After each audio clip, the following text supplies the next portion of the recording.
He was the most impressive man in the room before he was ever king, taller than everyone around him, chosen by God, acclaimed by a nation. There was no one in Israel who looked more like a leader than Saul, and he spent the rest of his life trying to destroy a shepherd boy. Not because David was his enemy. David was his most loyal servant, his personal musician, the man who ran toward the giant every other soldier ran from, the man who repeatedly refused to harm Saul even when he had every opportunity and every right. Saul tried to kill him anyway, repeatedly, obsessively, for years. This is not a story about a bad king. This is a clinical case study in what happens when a person builds their entire identity on external validation and then watches someone else begin to receive it. You know this feeling. Not the spears, the feeling underneath them. You have felt it when a colleague got the credit you worked for, when someone younger moved faster, when the room shifted, and you felt the shift, and you told yourself it was fine, but something underneath you didn't believe it. Most of us don't throw spears, but most of us have felt that cold, specific dread of being replaced by someone better. And most of us have done something, some version of something, to manage the threat. Saul's story is that feeling taken to its logical end. It is what happens when the thing that was supposed to anchor your identity, your title, your position, your public standing, was never yours in the first place. When the throne was the only thing holding you together, and someone else starts sitting taller than you inside it. In psychology, this pattern is called identity foreclosure. It describes what happens when a person adopts an identity, a role, a status, a label, without ever doing the internal work of building a self beneath it. The role becomes the person. The title becomes the personality. And because the identity was never truly constructed, it cannot be defended from within. It can only be defended from without, by protecting the role, the perception, the position. Saul is the most complete biblical portrait of identity foreclosure ever recorded. He was chosen before he chose, anointed before he understood, given a throne he never built, and a crown with nowhere to rest because there was no self underneath to hold it. And then David arrived, possessing naturally everything Saul had only borrowed from his position. That is the collision this story is really about. Not two men, two kinds of identity, one built from the outside in, one from the inside out. Scene 1. The Paper Hero, 1 Samuel 9. Saul is introduced with a physical description so detailed it almost feels like the text is warning us. He was handsome. He was head and shoulders above everyone around him. He looked exactly like what Israel had asked for when they demanded a king. But notice what happens the moment Samuel tells him he is chosen. Saul doesn't step forward. He hides. He is found crouching among the baggage. The man chosen to lead a nation is discovered hiding in the luggage. That image is the whole story in miniature. Saul never disputed his calling. He accepted it, wore it, performed it. But he carried it the way a person carries something that doesn't belong to them, with a constant, low-level awareness that it could be taken back. Saul spent his reign managing the possibility that someone would notice he wasn't really a king. This is the architecture of the empty leader. Impressive from the outside, hollow at the load-bearing wall. Scene 2. The chant that broke him. Everything held together until one afternoon after one battle when the women of Israel came out singing. Saul has slain his thousands, and David his 10,000s. That is all it took. A couplet, a song, a crowd that redistributed the arithmetic of glory. The text records Saul's reaction with precise clinical language.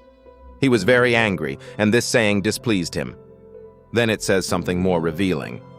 He eyed David from that day on. That phrase, he eyed David, is one of the most psychologically loaded phrases in the Old Testament.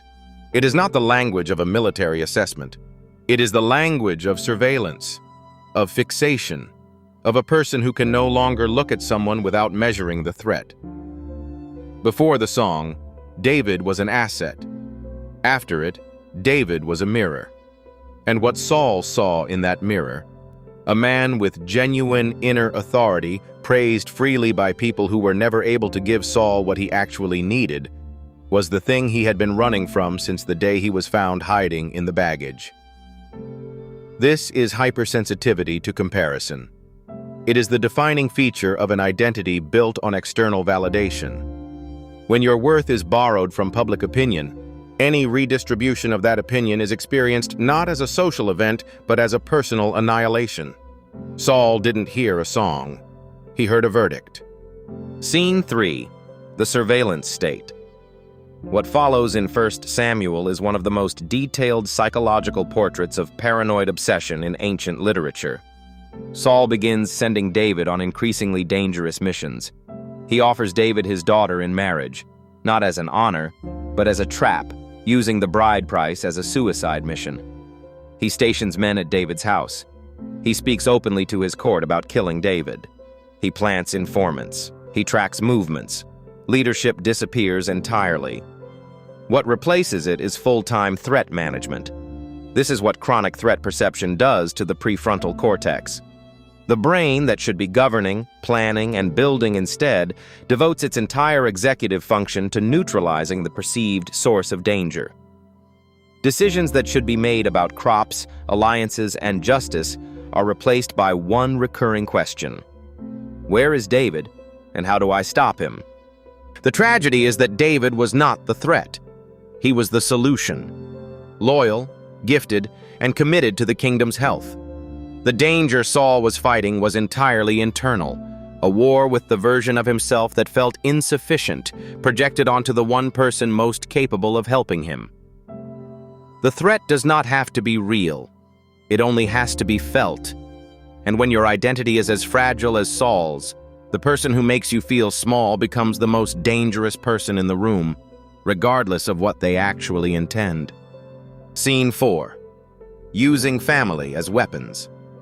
The obsession reaches its most destructive phase when Saul turns on his own household. His daughter Michal loves David and warns him of the assassination attempt. His son Jonathan, the crown prince, the one person who stood to lose the most if David replaced the dynasty, actively protects David, argues for him, shields him. Saul's response is to try to leverage both of them against David. He uses Michal's love as a tactical instrument.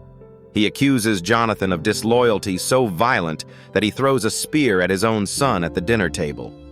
When an obsession reaches the family, it has consumed everything. Saul's most trusted allies, his own children, were now forced to choose between loyalty to him and loyalty to truth. Both chose truth. And in doing so, they confirmed the fear Saul had carried since the beginning, that the people closest to him would ultimately choose someone else. It was Saul who made that choice necessary. Here is what the story of Saul is actually about. It is not about jealousy. Jealousy is what you feel when someone takes something that was yours. What Saul felt was closer to something deeper, the terror of a person who suspects they were never enough for what they were given. The chant didn't create that suspicion. It confirmed it. David didn't cause Saul's collapse. He simply arrived as the living evidence of what Saul was not. And a person with no internal foundation cannot survive that kind of evidence. They can only try to eliminate it. This is the pattern behind the pattern. The leader who cannot tolerate a subordinate's success. The parent who competes with their own child. The person who responds to someone else's promotion with a grief they can't explain. In every case, the reaction is disproportionate because the event isn't really what's happening. It's a confrontation with an identity that was never built. Saul's final scene is the most devastating confirmation of this. The night before his last battle, with David gone and the Spirit of God departed, Saul visits a medium at Endor.